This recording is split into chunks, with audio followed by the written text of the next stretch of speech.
everybody, and welcome back to Guardbeardia. It's me, Dusty Parchment, or previously known as the Beldam, welcoming you back to another episode of the Emily Braun series. And yes, I understand it's been quite some time since we've had one of these come out. Things have been a little bit busy behind the scenes, naturally. So I'll let Guardy kind of handle that along with the sponsorships. He's better at explaining these kind of things anyway. I could almost feel the side eye she was giving me in that audio. Could y'all feel it too? I could feel it. Anyway, welcome back to Emily Braun's. One of 2 chapters coming out this month, hopefully, if things don't blow up at Nugget Fest. Anywho, on to our sponsors. This is, of course, sponsored by Redcon1, a place you can go to get all your supplement and protein needs to get big, strong, swole, and go find your own treasure. Or if you'd rather just go out and buy yourself, you can buy some shiny click-clack rocks at SkullSplitterDice.com, where you can find sets for all your D&D, Pathfinder, and or just good old tabletop gaming needs. And we're going to keep it there for announcements. Also, of course, the Veil Rider Chapter 1, the Veil Rider Book 1 book is out. You can buy it on Amazon and or the Coffee Link and or Barnes & Nobles and or anywhere else selling the book. You can find it at. But yeah, so let's get on with the story.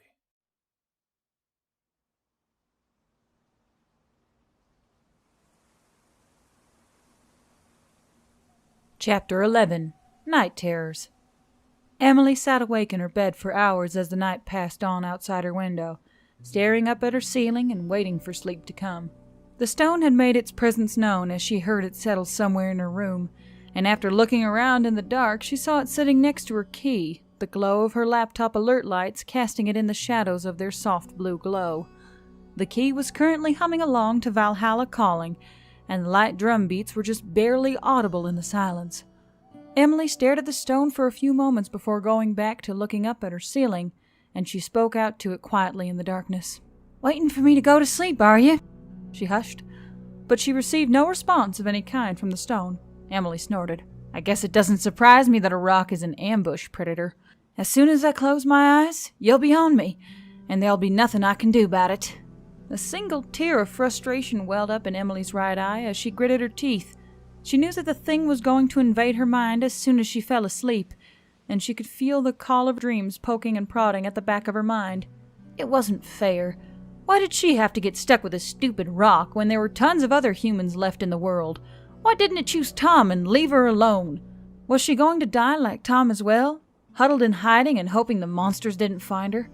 She lasted another hour before her eyes finally gave out, and as soon as she closed them for the last time, the blackness came for her like a wave. However, to her surprise, she found that she had a normal dream at first. One where she was back in the forests outside Walla Walla and just walking around. It felt warm, too, like the first fingerling tendrils of spring coming down from the sky. As she walked, she heard voices around her and saw distant flickering of forms ducking behind trees, or pulling back into the underbrush to remain unseen.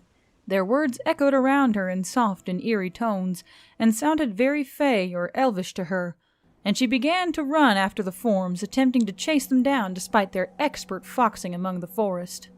Heavy is the weight of destiny. Be brave as you walk in the footsteps of the strong. Walk strong, walk strong. Bigger than you know. Bigger than you believe. She watches in the dark.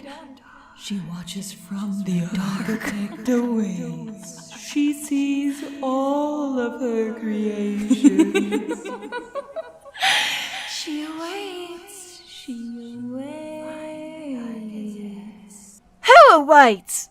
Emily yelled, rounding around a tree where she saw a figure duck behind, only to find empty space.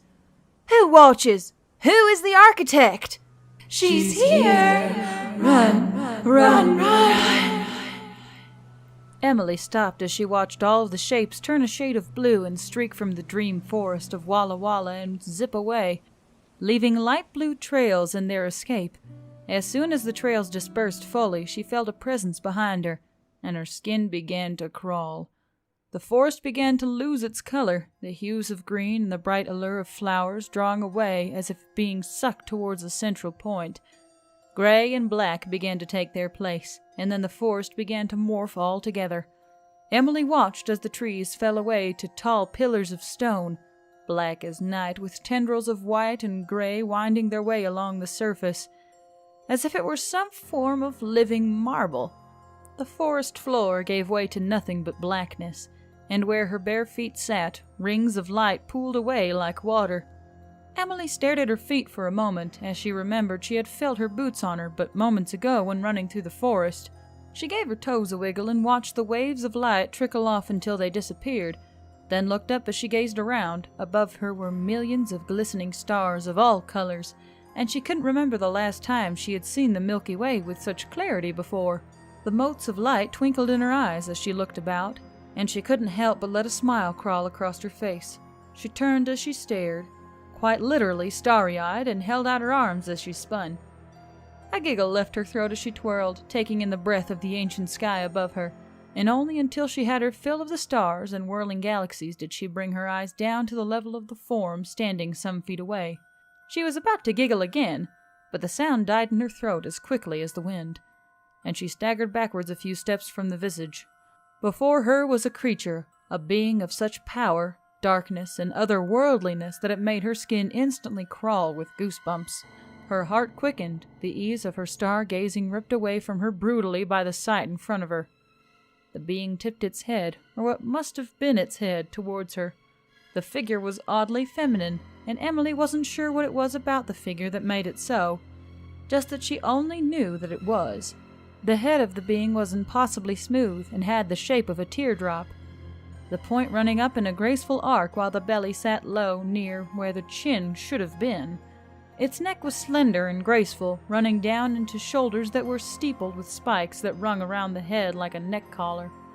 The rest of the body flowed down to the ground gracefully like a cloak, but as the being moved, Emily caught glimpses of what lay under it, and her body went into a flight response immediately. Issue was, Emily wanted to turn and run. She sent signals down to her legs and torso to turn and book it, but her feet were held fast to the ground and her body stood stock still as the architect strode towards her. Strode was an odd term for it, as the jet-black cloak-like part of her body seemed to swish forward as if there was a leg under it, but no leg or foot could be seen as it walked. The more it walked, the more she saw what lay underneath, and she began to scream in her mind. Inside the cloak were lights and colors of impossible brilliance, of hues and values that made her want to cry in joy and recoil in horror all at the same time. She saw the power in these colors, the powers of creation and life, and of death and destruction.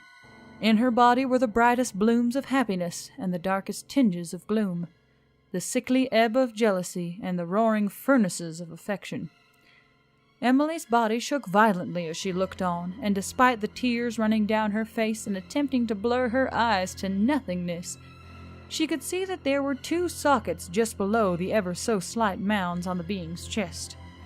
Ribbons of darkness poured out of the sockets and flowed down to the ground in tendrils, the footsteps of the being scattering them like smoke. Emily steadily trembled as the being came to a stop before her, and snot began to run down her nose as terror gripped her.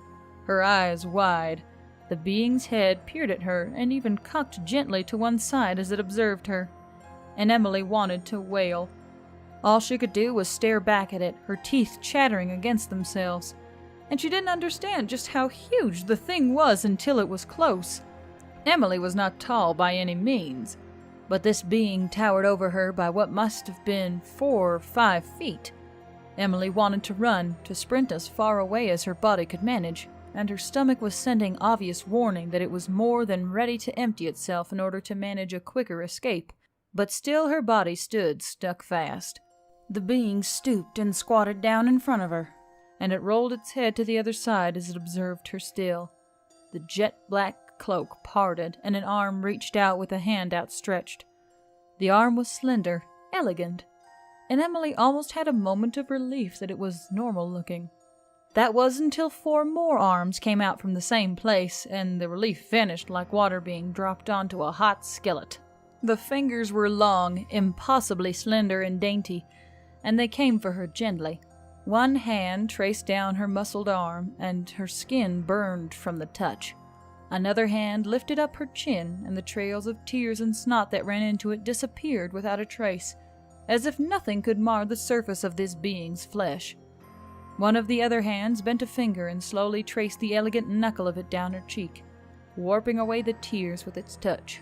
Emily wanted to squeeze her eyes shut and pull away from the burning sensation, but all she could do was keep staring up into the impossibly smooth teardrop head of the architect.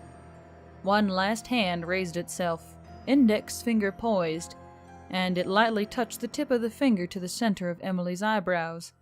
Emily shuddered again for a different reason, as she felt something penetrate her panicked consciousness, and she gasped at the sudden intrusion. I am sorry for the discomfort this is going to cause, favored creation. Emily had a moment to mouth a single syllable of "what" before the hand surged forward and the finger pierced into her face, down into her mind. This time there was nothing to stop the agonized, screeching howl that left her mouth, and her eyes opened as wide as they possibly could as the being dove into her mind. The being ripped apart every fabric of her being as information flooded into her, the endgame of what she had been chosen to do, and she saw the being she had to hunt. She saw the stone in her possession and what she had to keep it safe from. She saw the crown of which it must be placed. She saw the sibling of the stone and what creature currently had it, where it was, and what it could do to her if she failed. Emily fell to her knees in agony, fists clenched so tightly that blood ran down her knuckles and dripped onto the plane of which they stood. As she fell to her knees, one of the architect's hands came behind her back and held her up as the finger stayed lodged in between Emily's eyes. Last to come to her mind were the repercussions if she failed.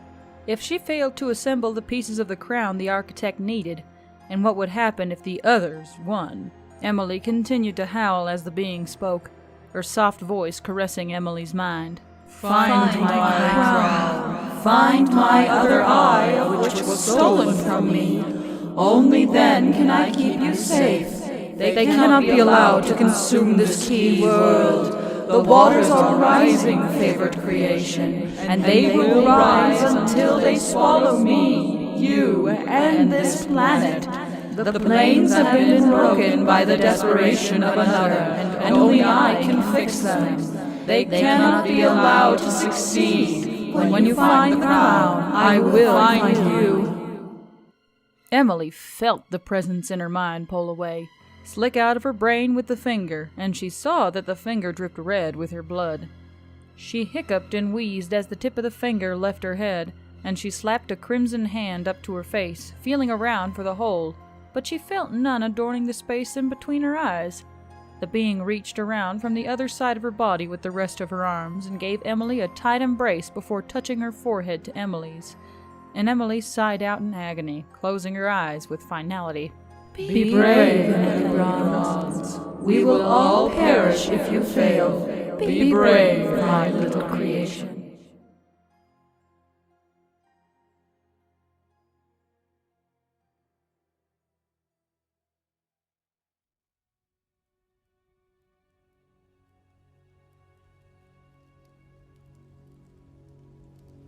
Emily awoke.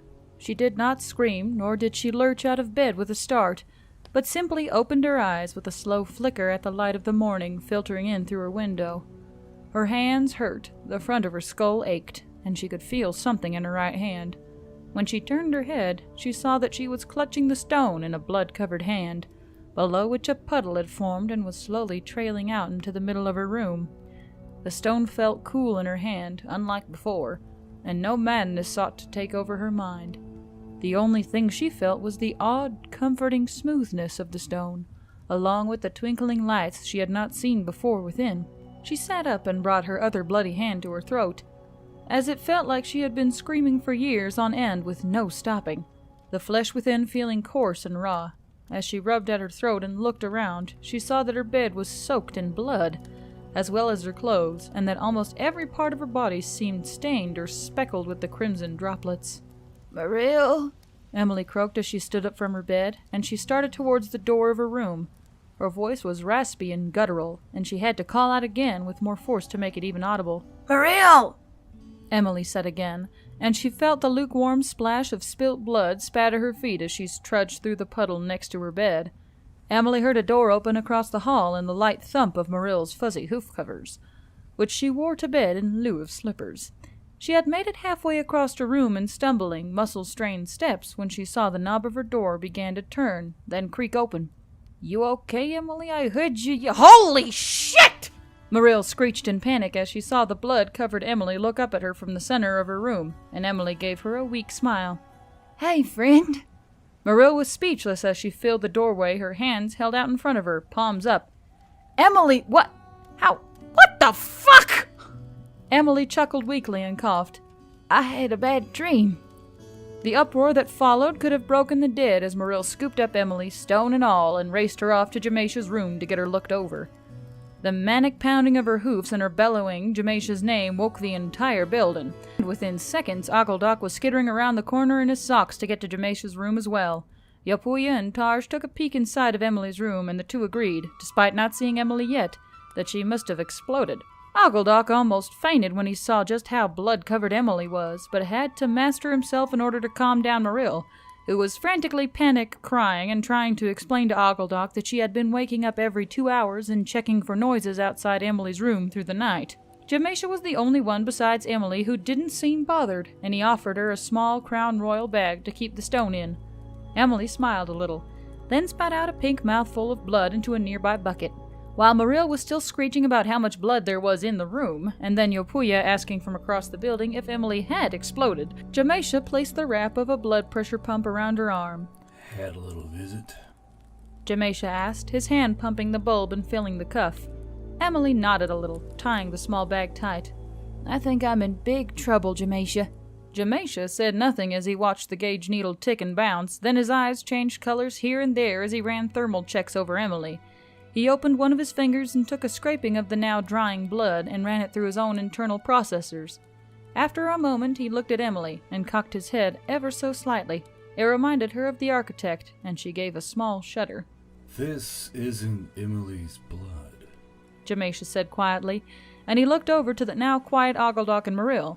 Oggledok had been gripping Marill by the shoulders of her shirt, as if about to shake her, but his hands loosened when he heard Jamesha's words. "What do you mean it's not Emily's? She's covered in it." "This is not Emily's blood," Jamesha repeated, and reached down to intake some of the pink spit Emily had spat out earlier. The test was quick. "This blood is pure blood. There's nothing to cross-match it against, yet it matches all of them at once. There's also no DNA whatsoever that I can find. In all rights, this substance should not even exist. Curious." "Must be hers," Emily mused, and everyone in the room looked to her.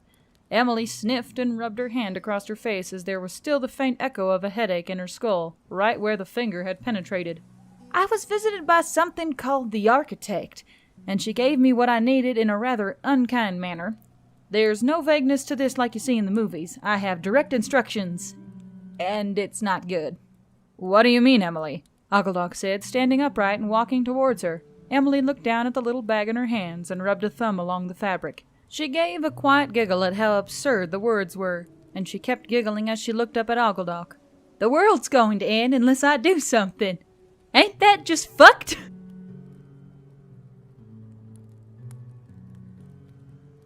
Once the team was gathered, Emily told them what happened during her dream and what the architect wanted her to do. No one gathered knew of the being, and nothing from Oggledok's new computer came forth with any usable information. Tarj was a bit jealous that Emily had been given everything open-handed, and told them all about how these kinds of things usually were. "Normally you have to wander around a bit with the vague clues on what to do and where to go. However, Emily just got handed the who, what, when, and where right off the bat." Marill shrugged her shoulders, having been helping Emily clean off some of the blood from her face with a wet towel. Fuck it. Makes it easier, doesn't it?" "In a way," Emily agreed, but wafted her hand lightly. "However, it gives us a tight timetable. According to her, I have to go back to Vegas, near the area where we got attacked, and go down into that wretched fucking lake for the crown. What's worse, I have to have the stone on me in order for the crown to reveal itself, and anything of her world is going to know I have it as soon as it hits the water. Additionally, we can't leave until another month." "Why not?" asked Oggledok, who took the bloody towel from Marill and handed her a fresh one. "Because she said so," Emily began, throwing out her hands in exasperation. Says the crown won't even be there for another month or two. Ogledock blinked. That's it? Emily dragged her face into her sarcastic snarl and squinted her eyes. Yeah, that's it. That's all the giant void lady told me while plunging her finger into my face. And she said the waters were rising. That fits. We've been losing feet by the month all along the coastlines, and it's uneven in how it rises, like it's surging towards certain places. Tarj said, who had found another pint of ice cream and was happily spooning it into his mouth. Salt water! Yapuya cried out and giggled as she stepped around Jamesha to try and steal the blood pressure tool. Ogledock furrowed his brows as he thought to himself, and paced around the room while Morrill finished cleaning off Emily's face despite her protests. This seems too easy. There has to be a catch somewhere. A gotcha we haven't thought of yet, right? Nothing this important is ever that easy. He looked up to Emily, who was shoving away Morrill, and she just tiredly shrugged. Couldn't tell you one way or the other, Augie. I have a laundry list. Everything else in between, that is in the air. Ogledock went to say something else, but the doorbell to the delivery door went off, and everyone's eyes shifted towards where the door was. Tarj even pausing mid-spoon, mouth hanging open slightly. It's Sunday, Jamesha said quietly. It's 0700 on a Sunday, Ogledock added. I'm Yapuya on Sunday. Yapuya nodded, and Emily smacked her on the back of the head before getting up from her chair and walking towards the delivery door. Everyone followed, and Emily noticed that Morrill was holding a rifle of some sort at the low ready. She looked over her other shoulder, and Ogledock had his little custom MP5 at the low ready as well. A bit dramatic, don't you think? Emily murmured, and opened the side door to the delivery bay. Sitting outside the door was a massive dragon, and Emily's knees wobbled dangerously at the sight of it looking down at her.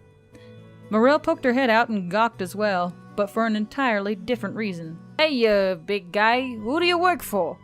She asked, the barrel of her rifle prodding Emily in the butt cheek, and Emily swatted the rifle away towards the ground. Morrill had noticed that the dragon bore no company markers and was unlike any other dragon she had seen before.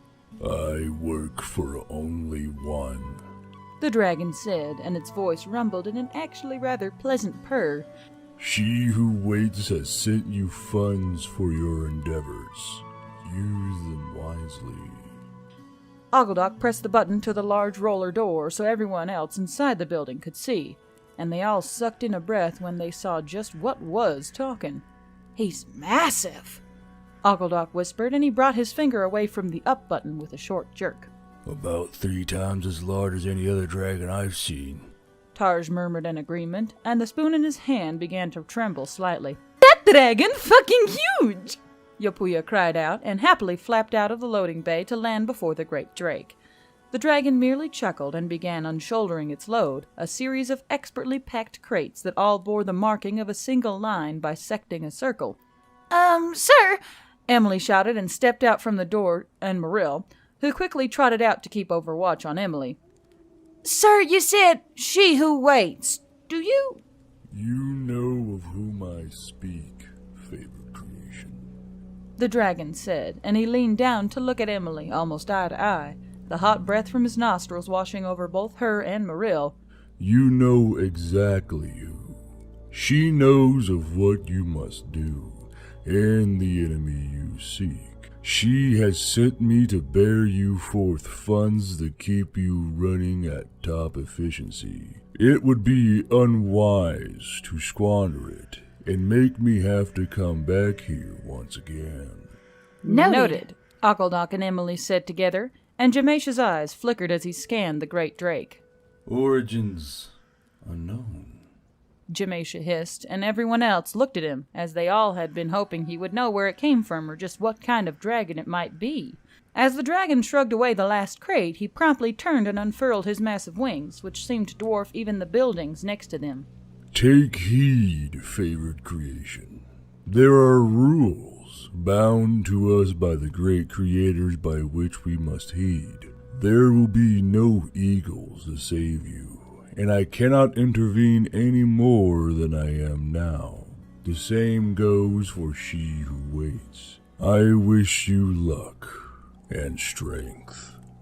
Did he just make a fucking Lord of the Rings reference? Morrill hissed in Emily's ear, and Ogledock's mouth gaped slightly. Yapuya began to happily flit around the dragon as he stretched out his wings. Wait! Yapuya want to fly with you! Ah!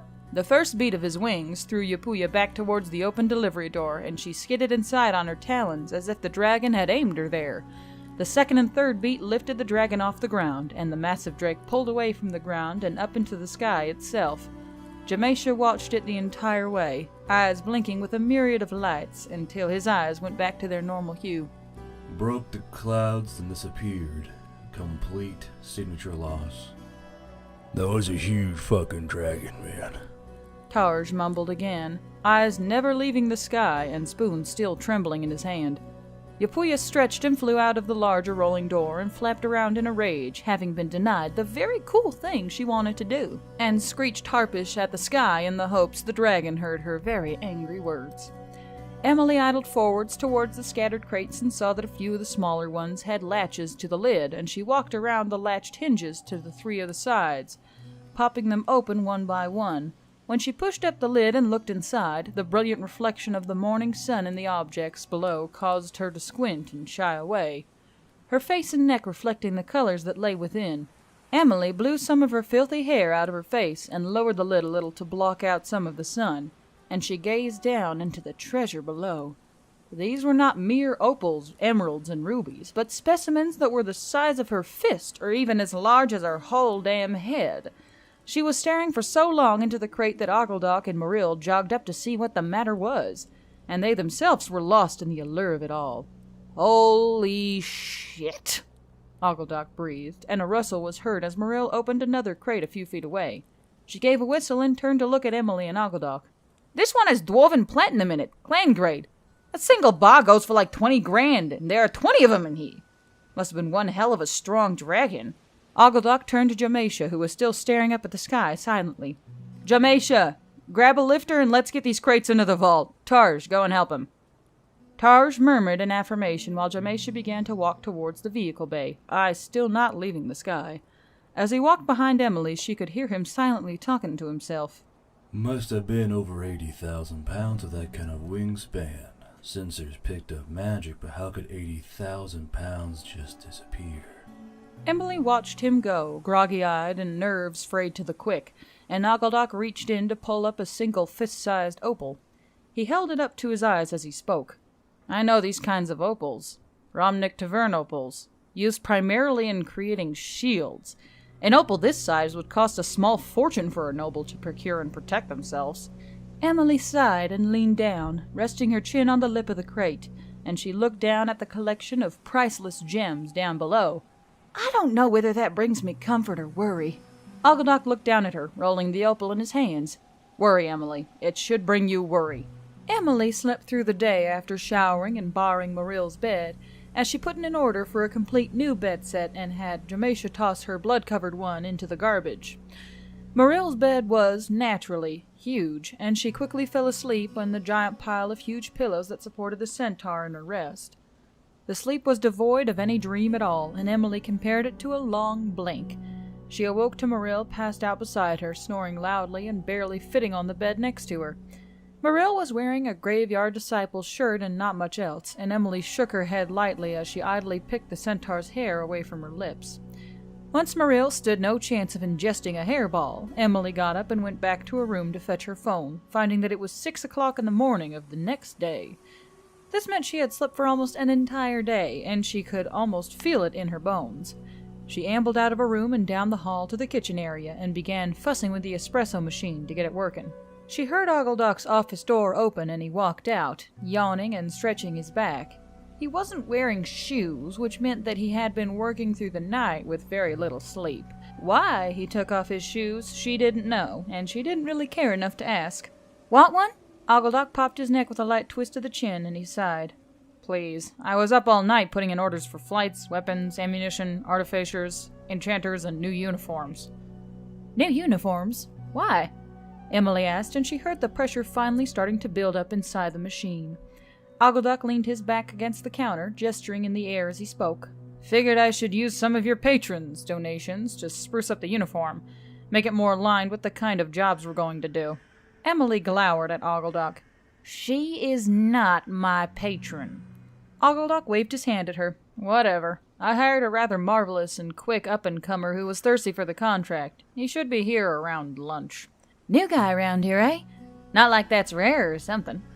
Emily mused and began pouring the milk for their lattes.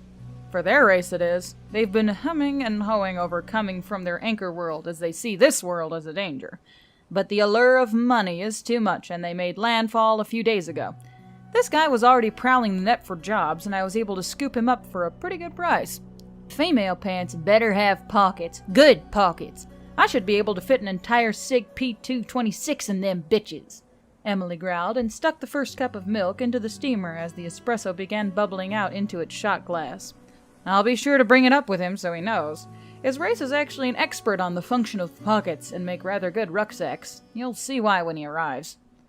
Emily repeated his last sentence in a mocking high-pitched tone as she dumped the shot of espresso into Ogledok's mug, then poured in the milk while looking around for a spoon. Whoa, hey there, Chosen One. Calm down with the sarcasm.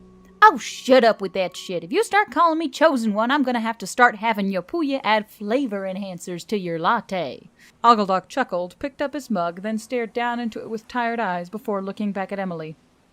Please don't. Emily waggled a milk foam-covered spoon at him. Mark me, Augie, I'll awaken cruel and unusual ways in that birdwoman and have you ingesting things that only a coffee can cover up. Ogledok laughed weakly, then looked back down into his mug, making a face as he observed the foam. Emily whacked him on the forearm with her milky spoon. Your coffee is fine. Go get a nap or something. No naps for the wicked, I'm afraid. Only paperwork and order forms. Ogledok turned away from Emily after saying his thanks and made his way back to his office as Muriel sleepily stumbled down the hallway, looking around the room as she searched. Emily, where are you? Why do I smell coffee so early? Good Lord, Muriel, pull your shirt down and sit on the couch. I'll make you a mug. The rest of Emily's morning and afternoon were uneventful. She didn't feel any different than how she did before, but had this looming shadow over her time in the future. She had felt this kind of specter before, but it was during school when she would have a work assignment due in the future. The looming, ever-present lingering of a known deadline crawling ever closer. She snorted as she took a bite of her peanut and strawberry jam sandwich. Homework would be trivial compared to this.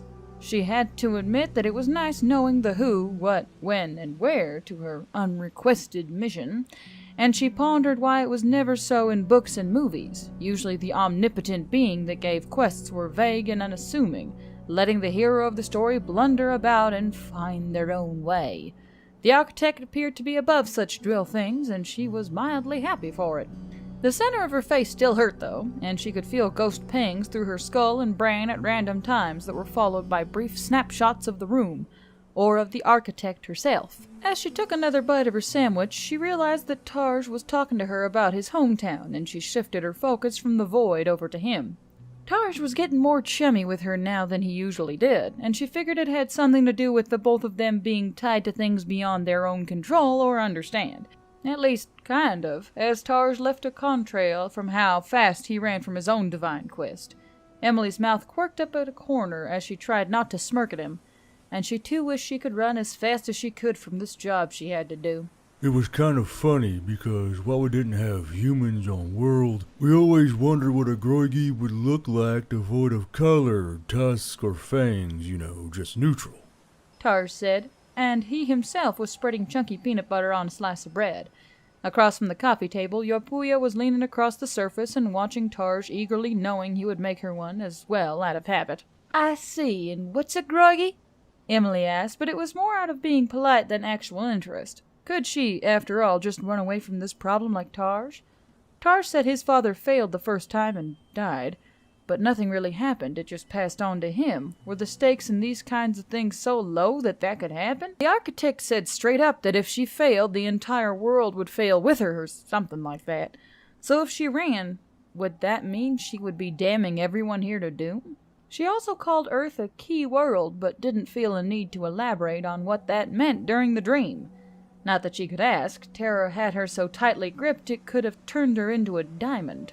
Tarj spread cherry jam on another piece of bread and smacked the top of Yopuya's reaching hand with the butter knife he was using. I think you guys use the term humanoid, and that's about the same thing in my opinion. There are other terms for other beings that don't walk on 2 feet, but all you do is swap out the I for an O. Tarj finished his sandwich and started on Yopuya's. Yopuya saw the look he gave her, and she rushed off to grab one more ingredient, the ever-so-gourmet foodstuff of marshmallow fluff. Both Emily and Tarj grimaced as she ran up with a small jar, but Tarj slapped a knife full on the peanut butter anyway, to keep her from making any more noise than she already was. As Tarj and Yopuya ate their sandwiches and watched Under Siege, Emily rubbed at her face with her fingers, the other holding the last of her sandwich. It all seemed too easy for her. She had all the information she needed, enough finding to help her complete the mission given to her, and that's where she didn't trust it.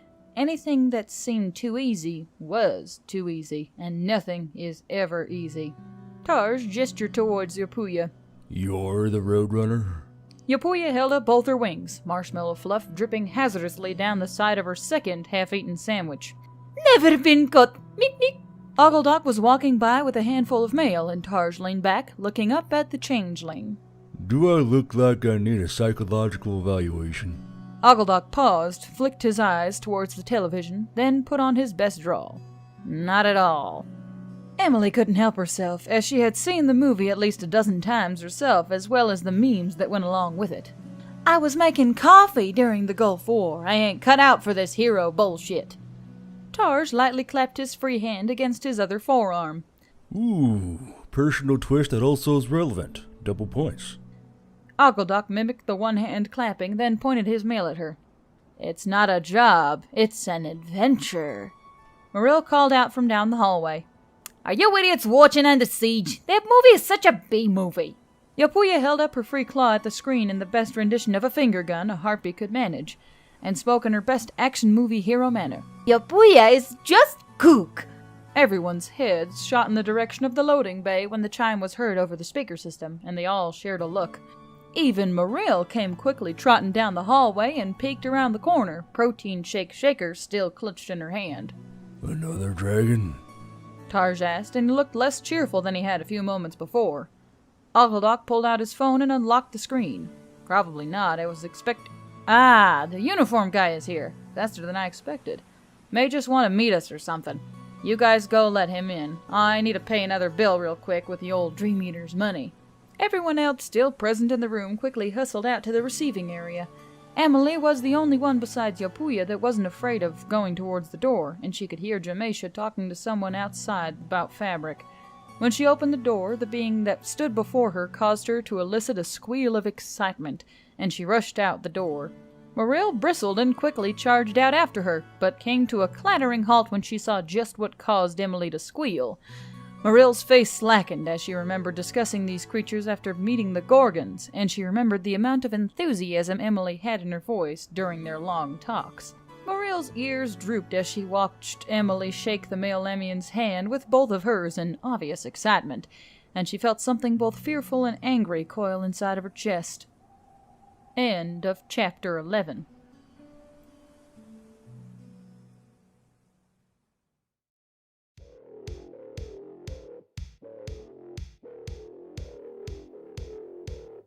And that's the end of Chapter 11 with Chapter 12 hot on its heels. If you like the story and others like them, be sure to like and subscribe to the channel of Garbeardia.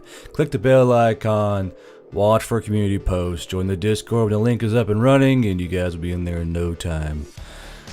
If you really like the story and want to help support the channel, be sure, if you want to, stop by the coffee link, drop off $1 or $2. If you want money to go directly to the Bell Dam on your donation, put "this is for the Bell Dam," and all the proceeds will go to the Bell Dam, or how y'all want to split it up, it's up to you. But yeah, thank you for stopping by. Hopefully I'll see y'all at Nugget Fest here this weekend. We'll see how it goes. But until I see you next time on this side of the veil, this is Guard Bro. That was the Bell Dam, and this is Garbeardia.